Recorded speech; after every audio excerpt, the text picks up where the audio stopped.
কাকের মুখে রটল খবর, বনের রাজা বাঘ মরেছে। কাকের মুখে রটল খবর, বনের রাজা বাঘ মরেছে। জন্তুরা সব একে একে মরা বাঘটা এলো দেখে। কেউ বলল আহা কুহু, কেউ বলল বাচ্চা গেছে। কদিন বাদে বলল সবাই বাঘ মরেছে, বনে এবার একটা তবে রাজা তো চাই। কে তাহলে রাজা হবে? শিয়াল শুনে চুপি চুপি মাথায় মাথায় দিয়ে গাধার টুপি লাফিয়ে উঠে সিংহাসনে ডাকলো হুক্কা হুয়া রবে, বলল যে সেই রাজা হবে।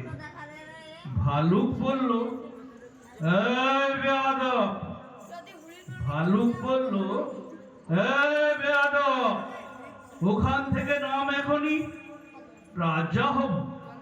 এসব কথা ফের যদি তোর মুখে শুনি, একটি চড়ে অক্কা পাবি, হুক্কা হুয়া ভুলে যাবি। বাঘ নেই তো ভালুক আছি, বাঘের পরে আমার দাবি। নেকড়ে বলল দিব্যি আছো, নেকড়ে বলল দিব্যি আছো, করবে তুমি ভালুক নাচো।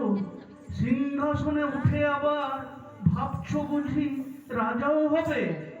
আমি হলাম বাঘের পিছে, আমার দাবি কমটা কিসে? আমায় রাজা করতে হবে।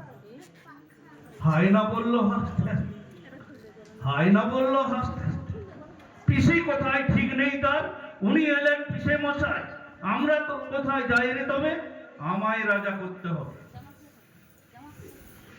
বানর বলল ওরে হায়না, বানর বলল ওরে হায়না, জুড়ে দিলে তুইও বায়না, ভাগার দিয়ে নেংচে চলিস রাজা হব, তুইও বলিস ওরে আমি বানর, আমি বানর অর্ধেক নর, বনবাসী বুদ্ধিজীবী, আমায় রাজা করতে হবে সবাইকে বলে দিন।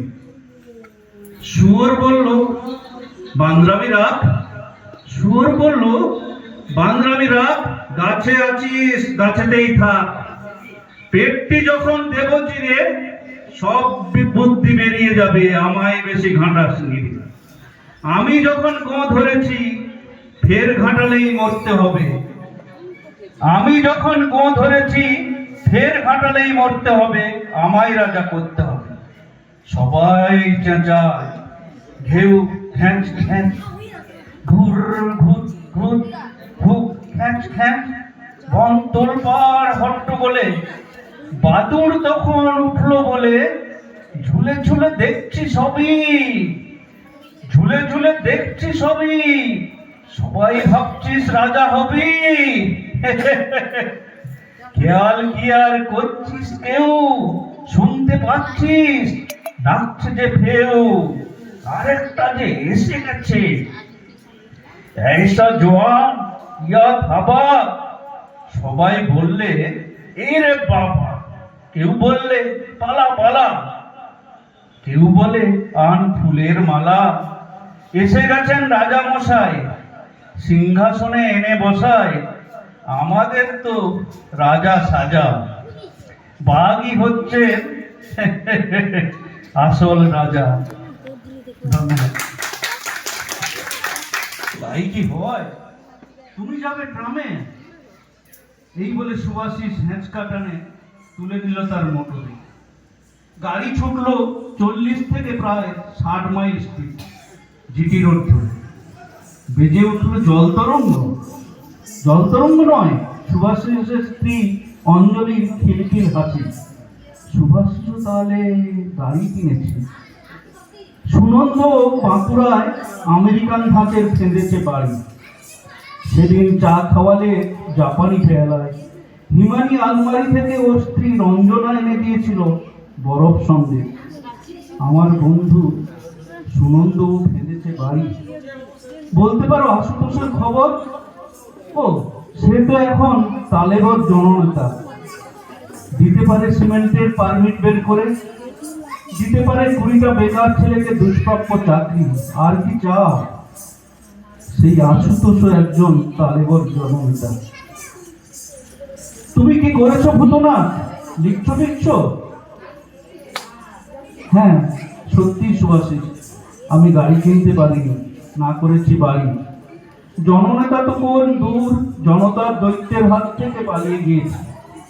কলকাতা থেকে কিছু দূরে আধা পাড়া গায়ে রাত ভোর হলে কলা গাছের পাতায় শিশির ঝরা দেখি, ওতেই শিহরণ খেলে যায়। সেই কবে এক রুগ্ন কবিতার নারীর সঙ্গে বিয়ে হয়ে অবধি খরচের আর শেষ নেই। রাত্রে গিয়ে ঠায় বসে থাকি তারার বাগানে, গুড় গুড় করে মেঘ ডেকে উঠলে বুকের মধ্যে হই হই করে শুনি ভাস্কো দা গামার পাল তোলা জাহাজের কামান গর্জন। বিদ্যুৎ চমকালে দেখি শেক্সপিয়ারের নাটকের বিভৎস বুড়ি ডাইনিদের চুল ছেঁড়াছেড়ি, লম্বা লম্বা নখের বাহার। ঘরে বসে জানি না আকাশকে কেন দেখি ভূমধ্য সাগর। একদিন মাঘী পূর্ণিমায় দেখি সাদা ফেনাইত প্রকাণ্ড আকাশব্যাপী রাজহাঁস ফেলে যায় নিটোল টলটলে সোনার দিন। সুভাষিস, গাড়ি কিনতে পারিনি, করতে পারিনি বাড়ি। জননেতা হওয়া অসম্ভব, শুধু ছোট্ট ছোট্ট কল্পনার লাল ইট কাঁপি আর চুরমার করে। কিছুই হওয়া হয়নি, ট্রেনে করে আসি আর যাই। রুগ্ন কবিতার নারীর চিকিৎসায় আমি ফতুর হয়ে গেলাম, হয়তো জীবনই চলে যাবে। তোমরা বেশ আছো সুভাষিস, সুনন্দ, আশুতোষ, আমি ধন্যবাদ।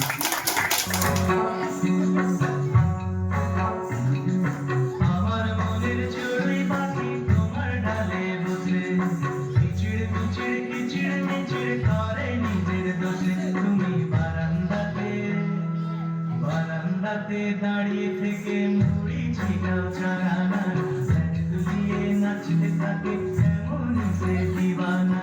বারান্দাতে দাঁড়িয়ে থেকে মুড়ি ছিটাও চারানা, দুলিয়ে নাচতে থাকে এমনই সে দিওয়ানা। আমার মনের চড়ুই পাখি তোমার ডালে বসে,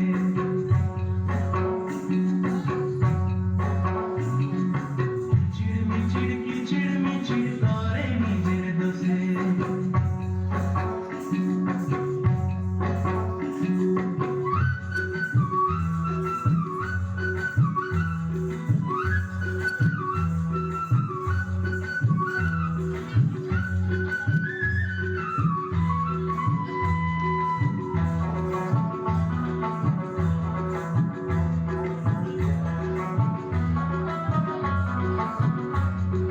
সকাল বিকাল মারছে উঁকি তোমার ঘরে তাই, আর তোমার বাবার খাবার ভয়ে ঘুরতে ঘুরে যাই।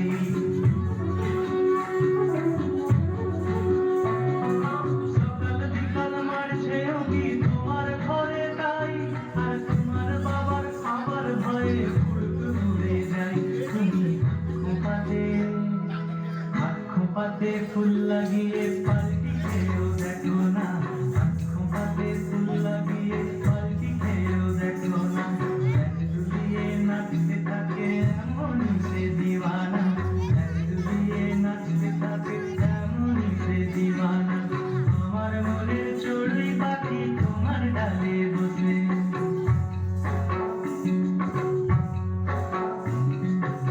চিড়মিচিড় কিচিড়মিচিড় করে নিজের দোষে।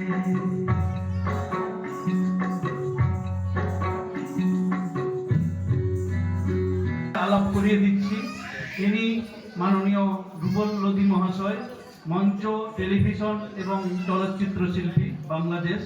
বিগত 24 বছর ধরে উনি অভিনয় জগতের সাথে আছেন। পৃথিবীর বিভিন্ন দেশে উনি বাংলাদেশের প্রতিনিধিত্ব করেছেন। আমি ওনার হাতে মাইক্রোফোন তুলে দিচ্ছি। ধন্যবাদ অনামিকা। আপনি আমার কাছে থাকলে একটু সাহস হবে, মানে আমি বলবো যে এরকম মানুষ কোনো অঞ্চলে, কোনো ইউনিয়নে, কোনো জেলায় কোনো বিভাগে, এমনকি কোনো দেশে যদি এই অনাদিদার মতো মানুষ থাকে, সেটা হচ্ছে সৌভাগ্যের বিষয়। আপনারা যারা এই এলাকার মানুষ রয়েছেন, আমার মনে হয় আজকে যারা আছেন আমার সামনে উপস্থিত, তারা সবাই এই এলাকার। আমি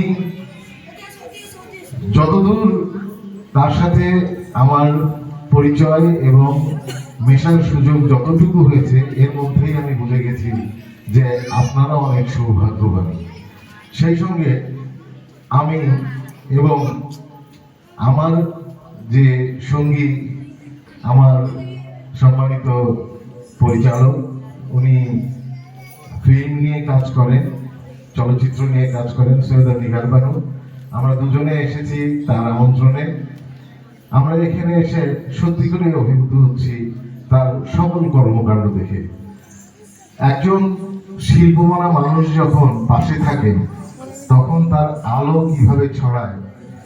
ঘর হইতে দুই পা ফেলিয়া দেখা হয় নাই চক্ষু মেলিয়া, একটি ঘাসের ডগার উপর একটি শিশির বিন্দু। তো আমরা কাছে যারা থাকে তাদের মানে সেই উজ্জ্বলতাটা কম দেখতে পাই, কিন্তু সেই আলো দেখতে পাই ভবিষ্যতে, যখন ভবিষ্যৎ প্রজন্ম তাকে দেখে বা তার অনুপ্রেরণায় বড় হয়ে ওঠে। আজকে এই যে মাইতি বাড়ির উঠোনে যে আয়োজন, এই আয়োজন যে কত বড় এবং এই আয়োজনের ভবিষ্যৎ যে কত উজ্জ্বল, সেইটা বোঝা যাবে যখন আজকে যেসব বাচ্চারা এই মঞ্চে উঠে তাদের প্রতিভার বিকাশ ঘটানোর যে জায়গা, মঞ্চ, সেই মঞ্চে উঠে যখন তারা তাদের শিল্প প্রদর্শন করছে, সেই শিল্পের শিল্পী হয়ে তারা যখন বড় হবে, বিভিন্ন জায়গায় আলো ছড়াবে, তখন তারা বুঝতে পারবে যে তাদের কোন অভিভাবক তাদের পাশে ছিল। তো যাই হোক, এই অনাদিদার জন্য আমি মঞ্চে মূলত কাজ করি। মঞ্চে কাজ করার মাধ্যমেই আমার এই শিল্পের ভূমিতে প্রবেশ করা। আমি আমার একটি নাটকের একটি সংলাপ আপনাদের সামনে উপস্থাপন করতে চাই। এই নাটকটির নাম কৈবর্ত বিদ্রোহ। এই নাটকটি লিখেছেন তৌফিক হাসান ময়না, নাট্যকারের নাম তৌফিক হাসান ময়না। এই নাটকটি নির্দেশনা দিয়েছিলেন ঢাকা বিশ্ববিদ্যালয়, বাংলাদেশের ঢাকা বিশ্ববিদ্যালয়ের নাট্যকলা বিভাগের একজন শিক্ষক, আমার বন্ধু সাইদুর রহমান লিপন। আমি সেই নাটকের একটি সংলাপ, মানে শুরুর সংলাপটি আপনাদের শোনাচ্ছি। আজ কার্তিক মাসের শুক্লাপক্ষের তৃতীয় দিবস। সারা আকাশ জুড়ে ধবল জ্যোৎস্নার আলোয় ঢেকে দিয়েছে স্বচ্ছ কুয়াশার মতো, যেন সাদা চাদর গায়ে ঘুমিয়ে আছে নক্ষত্র শোভিত অম্বর। ওই যে উপরে অনন্ত উদার আকাশে অগন্তি নক্ষত্র, দেবলোকে দেবতাদের অর্ঘ্য দেওয়ার জন্য হাজারে হাজার প্রদীপ প্রজ্বলিত করে রেখেছে। রামায়ণে উল্লেখ আছে, অমেয় আকাশে ওই উজ্জ্বল নক্ষত্রগুলি আসলে মর্তের কোন মহাপুরুষের আত্মার সমষ্টি। লাল মাটির দেশ বরেন্দ্র ভূমির কৈবর্তরা বিশ্বাস করে আত্মার অমরত্বে, বিশ্বাস করে অন্যায় অসৎ পাপ কার্য রুদ্ধ করতে যারা লড়াই করে তাদেরও মরণ নেই, তারাও দেবদূত। আর তাই প্রতি মাসে বাঁশের মাথায় প্রদীপ জ্বালিয়ে আকাশ প্রদীপ পূজা পার্বণ করে মনের সমস্ত ভালোবাসা দিয়ে পুষ্পাঞ্জলি দেয়, অর্ঘ্য দেয় কৈবর্তদের বীর পুরুষ দেবতাদের পক্ষে। এটা ছিল একটা সংলাপ, আমার নাটকের সংলাপ। আমি এই পর্যায়ে এখন কি মানে আমরা যে কি উপহার দেব সেটা আমরা বুঝে পাচ্ছি না। তো বাংলাদেশ থেকে এসেছি, আর এইরকম আড়ম্বরপূর্ণ অনুষ্ঠান যে আয়োজিত হয়েছে সেটাও আমাদের ধারণা ছিল না। এই অঞ্চলের মানুষ যে কতটা উচ্চমনের, কতটা শিল্পমনা, সেটা আপনাদের দেখে আমরা উপলব্ধি করতে পারছি। এবং আমরা মানে গর্বিত হচ্ছে এই কারণে যে আমরা এমন একটি অঞ্চলে এসেছি যেখানকার মানুষ সত্যি শিল্পকে লালন করে, শিল্পকে ভালোবাসে।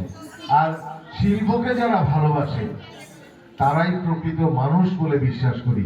কারণ শিল্পের প্রতি যাদের ভালোবাসা থাকে তাদের অন্যায়, হিংসা, বিদ্বেষ তাদের অন্তরে থাকে না, তাদের অন্তর থাকে পরিষ্কার। কারণ মানুষ এই পৃথিবীতে আসে কিছু ভালো কাজ করার জন্য।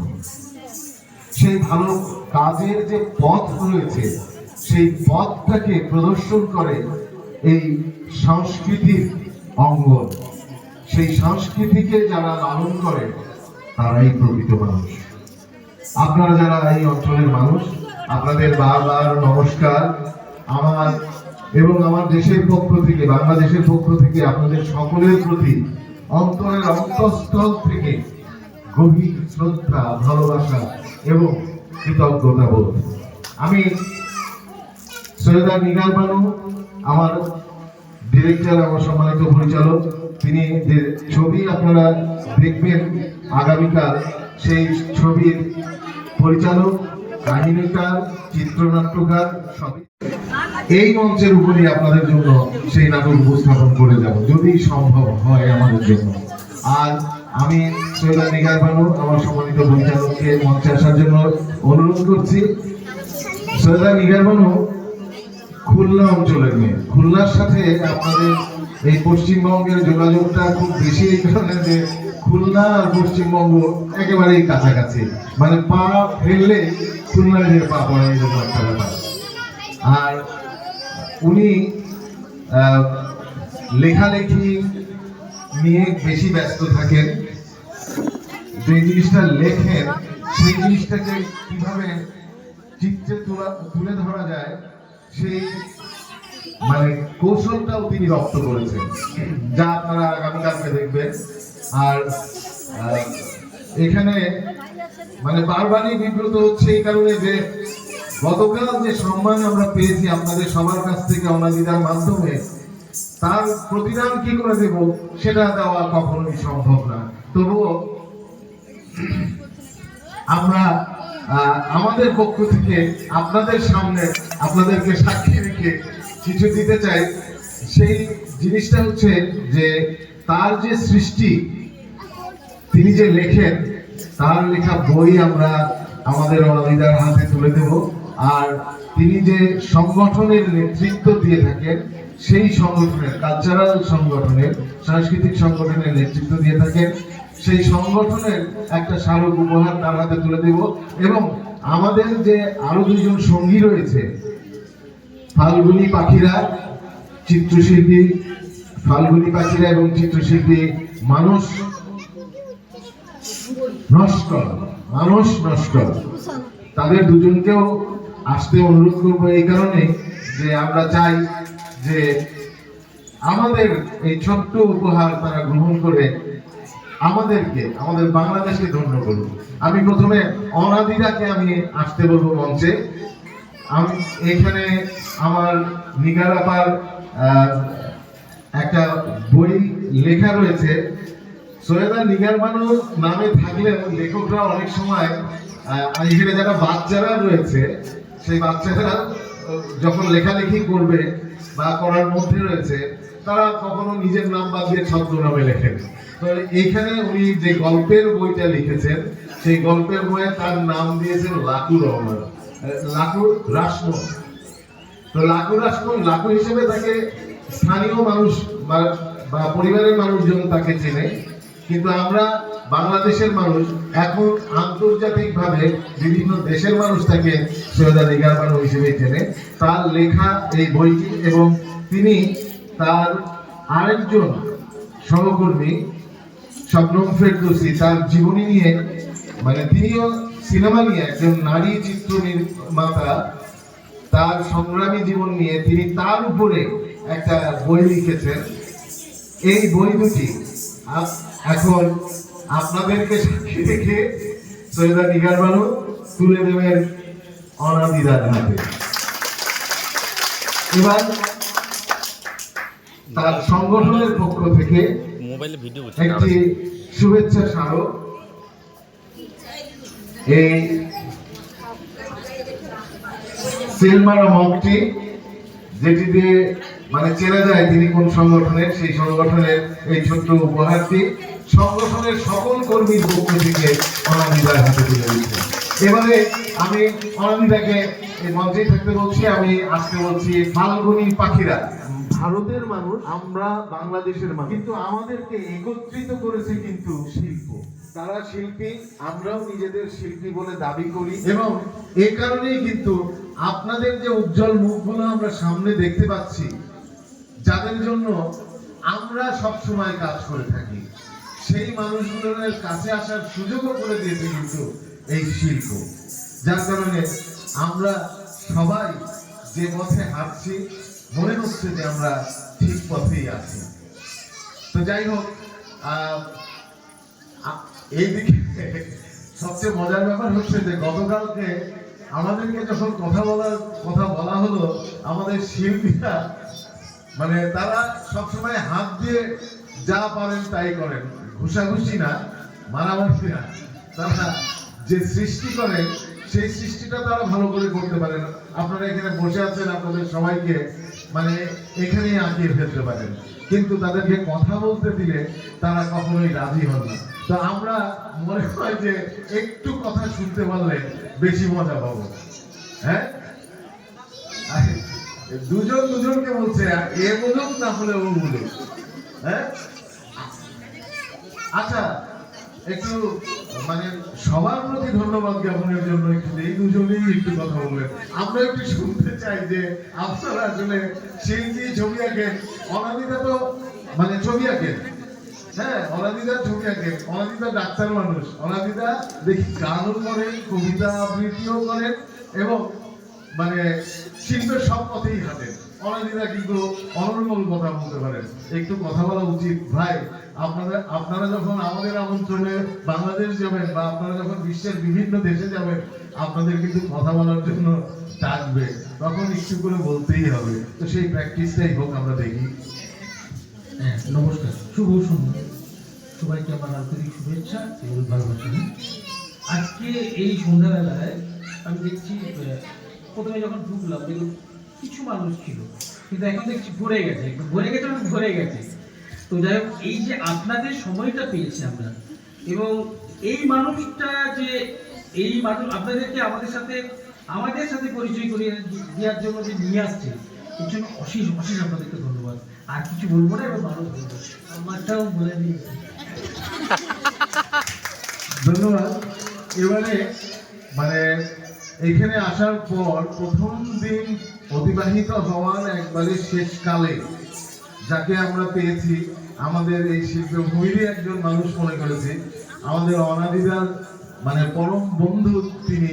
এই ছোট্ট সময়ের মধ্যে আমরা টের পেয়েছি টিপুদা।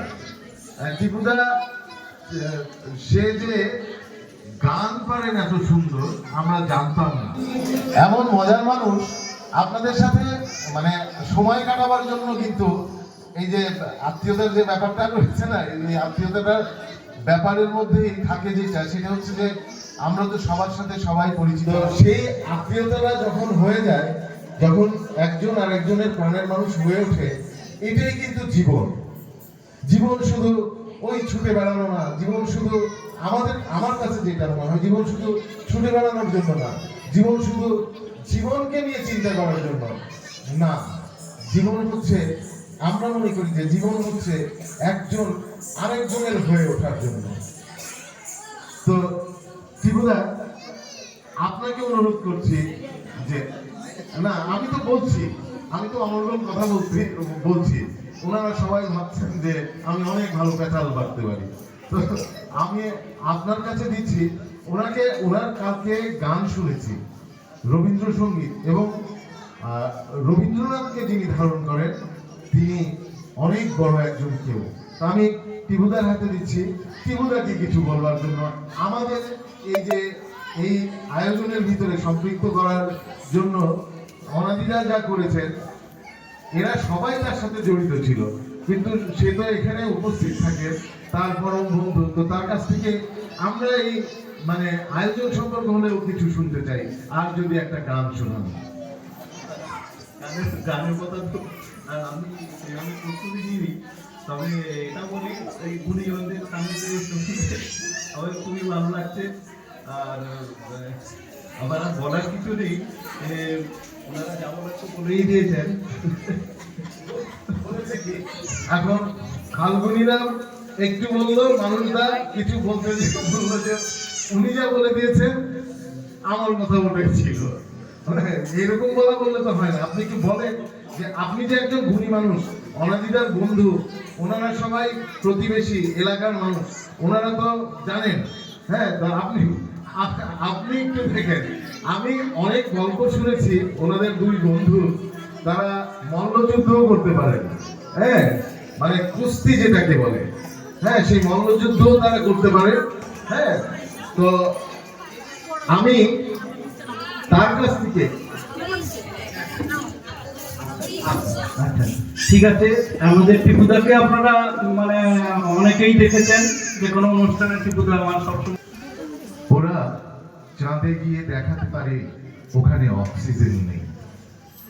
আমি খালি পেটে ওদের আশেপাশে ঘুরে বেড়াই, অথচ দেখতে পায় না আমার পেটে খাবার নেই। ওরা বোঝেও বোঝে না আমি খাবার চাই, চাঁদে যেতে চাই না। কি অদ্ভুত, তাই না? ওরা মেশিন দিয়ে মানুষের পেটের ভেতরের ছোট পাথরটাকে দেখতে পারে, দেখতে পারে পেটের ভিতর বাচ্চা আছে কিনা, সেটা ছেলে না মেয়ে।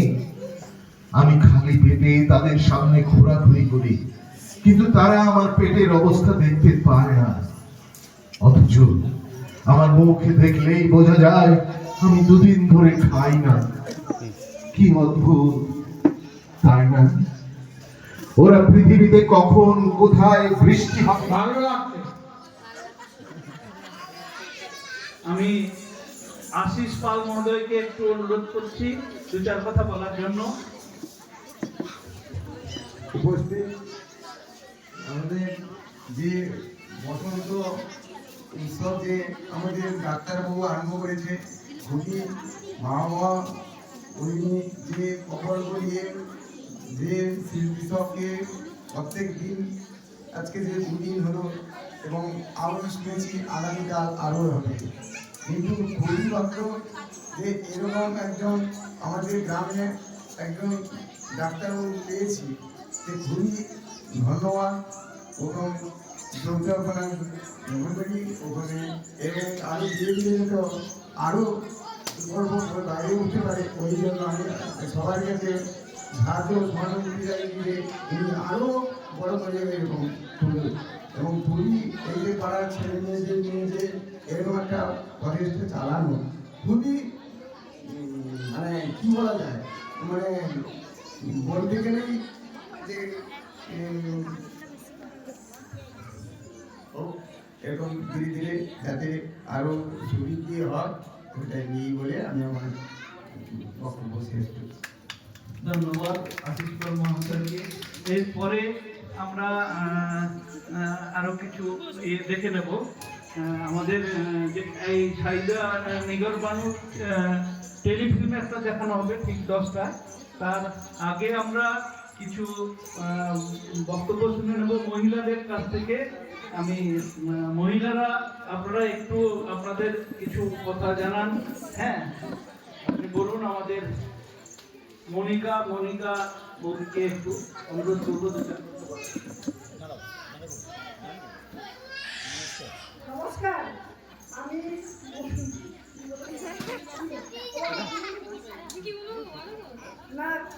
নাচগুলো খুব সুন্দর হচ্ছে, বাচ্চারা নাচছে খুবই সুন্দর।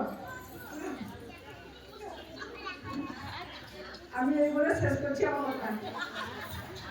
ধন্যবাদ। আমাদের পাড়ার তপন সামন্ত মহাশয়কে একটু দু চার কথা বলার জন্য অনুরোধ করছি। নমস্কার।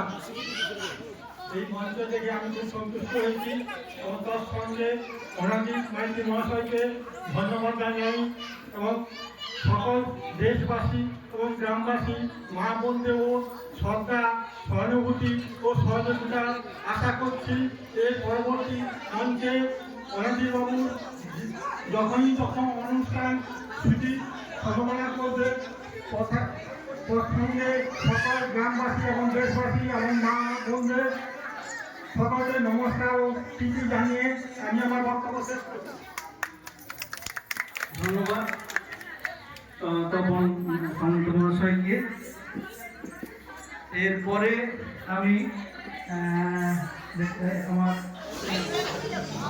ছোটদের আদর ও ভালোবাসা জানিয়ে, বড়দের সম্মান জানিয়ে আমি দু এক কথা বলছি। ওনাজি আমাকে কিছু বলার জন্য বলেছিল, তা সেই যাই হোক না কেন, প্রথমে আমি রাজি হয়েছিলাম না, পরে আমি বললাম যে আচ্ছা কিছু বলছি। আপনারা সবাই একটু ভেবে দেখুন, আমরা যে এই সাংস্কৃতিক অনুষ্ঠান করছি এগুলোর সৃষ্টি কবে থেকে, কোথায় কবে শুরু হয়েছিল সেদিকে আমরা দেখি না, আমরা দেখি সামনে বর্তমান কালটাকে। এর গতিতে একবার আমি এক জায়গায় যাচ্ছি, আজ থেকে চলে যাচ্ছি প্রায় 450-500 বছর পেছনে চলে যাচ্ছি। মনে রাখবেন এই তানসেন ভয়ঙ্কর। এই তানসেনের সঙ্গে আরো সঙ্গীতকারক ছিলেন। তবে রাজা আকবর তানসেনকে যে পয়সা দিত বাকিদের তার 5 ভাগের 1 ভাগ, তাদের খুব রাগ হল যে আমরা তো একই রকম গান গাই, একই রকম করি, কিন্তু তানসেন পায় আমাদের 5 গুণ টাকা। এই কোন কি ব্যাপার? তাদের মধ্যে একজন বুদ্ধিমান চালাক ছিল, সে বললো এই তানসেনকে মারতে হবে যে কোনো প্রকারে।